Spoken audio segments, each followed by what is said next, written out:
JDA news में सबसे पहले सरपंच साहब आपका स्वागत है और दीपावली की आपको हार्दिक शुभकामनाएं जेडीए न्यूज़ की तरफ से। आप भारतीय जनता पार्टी के कार्यकर्ता हो और आपको लगता है भारतीय जनता पार्टी का कैंडिडेट जीतेगा? सबसे पहले तो मैं जेडीपी न्यूज़ को बहुत धन्यवाद देता हूं कि आप इस गांव में पधारे और इस चाय की चौपाल पर आप भारतीय जनता पार्टी के कार्यकर्ताओं से मोटिवेट होके और आपके न्यूज़ चैनल के माध्यम से सभी क्षेत्र में ये संदेश देना चाहते हैं कि यहाँ भारतीय जनता पार्टी का प्रत्याशी हैं बहादुर सिंह कोहली जी, उनका कितना वोटिंग है और कांग्रेस का कितना है। आपको लगता है भजनलाल जाटव कैबिनेट मंत्री रहे हैं, उन्होंने गाँव में सड़कों का जाल बिछा रखा है? सड़कों का जाल तो कोई नई सड़क तो उन्होंने बनाई नहीं है, जो पुरानी सड़कें हैं उनको रिपेयर किया है, 2-4 सड़कों का चौड़ाईकरण किया है। बाकी सड़कों में गुणवत्ता नहीं है, गुणवत्ता के नाम पर जीरो है और सड़क आगे से बनती है और पीछे से उखड़ जाती हैं। इवन कि कई जगह तो ये भी देखा गया है कि कुत्ता और बकरियों के पैरों से भी सड़कें उखड़ गई हैं। तो वो कैबिनेट मंत्री रहे हैं, क्या उनको ये बहादुर सिंह कोहली हरा पाएंगे? बिल्कुल हराएंगे।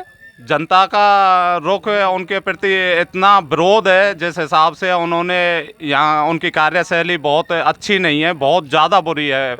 कैबिनेट मंत्री भजनलाल जी की हद से ज़्यादा उन्होंने भाई से भाई को लड़वाया है, एक जाति को दूसरी जाति से लड़वाया है और बहुत ज़्यादा भ्रष्टाचार खुद के विभाग में तो किया ही है, बाकी सरपंचों को काम नहीं करने दिया है, पंचायत समितियों में भी पूरे उनका इंटरफेयर रहा है, हर जगह उनका भ्रष्टाचार जनता के सामने है।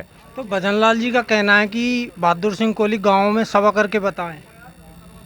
नहीं, सब जगह बहादुर सिंह सभा कर रहे हैं और हर गांव में हर जाति में उनको बहुत अच्छी तरह से उनका स्वागत सम्मान हो रहा है, उनको समर्थन मिल रहा है और निश्चित ही बहुत अच्छे वोटों से बहादुर कोहली जीतेंगे।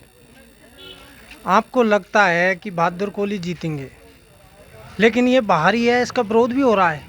नहीं, बाहरी तो कहाँ से, पहले 4 इलेक्शन हमारे 2 इलेक्शन तो विधानसभा का जीता है वेर से और 2 इलेक्शन लोकसभा का जीता है, तो बाहरी कहाँ से है तो इसी जिले का। आपसे पहले भी ये जीत के गए हैं, लेकिन जीत के दोबारा गांव में नहीं आए, क्या यही प्रक्रिया रहेगी भारतीय जनता? नहीं, ऐसा नहीं है। जहाँ इनको बुलाया जाता है वहाँ ये जाते हैं और ये तो सभी नेताओं का होता है कि गांव वाले उनको बुलाते हैं तो निश्चित है ये जाते हैं। और अगर इस चीज़ का है लोगों में विरोध थोड़ा सा कि ये जीतने के बाद कम आता है, तो इस बार पार्टी ने इनको ऊपर से इन पे दबाव बनाया है। निश्चित ही ये चुनाव जीत के और हर गांव हर ढाणी में जाएंगे। बहादुर सिंह कोहली को एक बोनस मिल रहा है गुज्जर समाज का, इसके बारे में आप क्या कहना चाहते हैं? बिल्कुल, गुर्जर समाज 100% नहीं तो 90% आज भारतीय जनता पार्टी के साथ में है और उनके साथ साथ मीणाओं का भी करीब 60-70% है, सैनियों का भी है, जो कि मीणा और सैनी और गुर्जर कांग्रेस के मूल वोट थे। इस बार निश्चित ही कांग्रेस से टूट रहे हैं और ये भारतीय जनता पार्टी को वोट दे रहे हैं। तो कांग्रेस अपना मूल वोट मानती है? ऐसा कुछ नहीं है कि ST-SC के कोई बंधुआ मजदूर हों। ख़ास तौर से मैं SC पे तो नहीं बोलूँगा, लेकिन ST पे बोलूँगा कि जिस हिसाब से भजनलाल जाटव जी ने भरतपुर में जो मीणा हॉस्टल है उसके लिए 11 लाख रुपए बोले थे और अपनी फेसबुक ID पर उन्होंने लेटर भी वायरल किया था और वो आज तक वो अकाउंट हॉस्टल के अकाउंट में वो रुपया नहीं गया।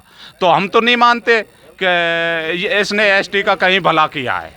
ST का तो इसने हर जगह विरोध किया है, इवन कि सार्वजनिक रूप से इसने 1-2 मंचों पे भी ये कहा है कि अगर SC पे कोई अत्याचार करता है तो सबसे ज़्यादा मीणा करते हैं, और ये सवाई माधोपुर में कहा है इन्होंने, उसकी वीडियो भी है हमारे पास। JDPG न्यूज़ की तरफ से सरपंच साहब आपके लिए बहुत बहुत धन्यवाद।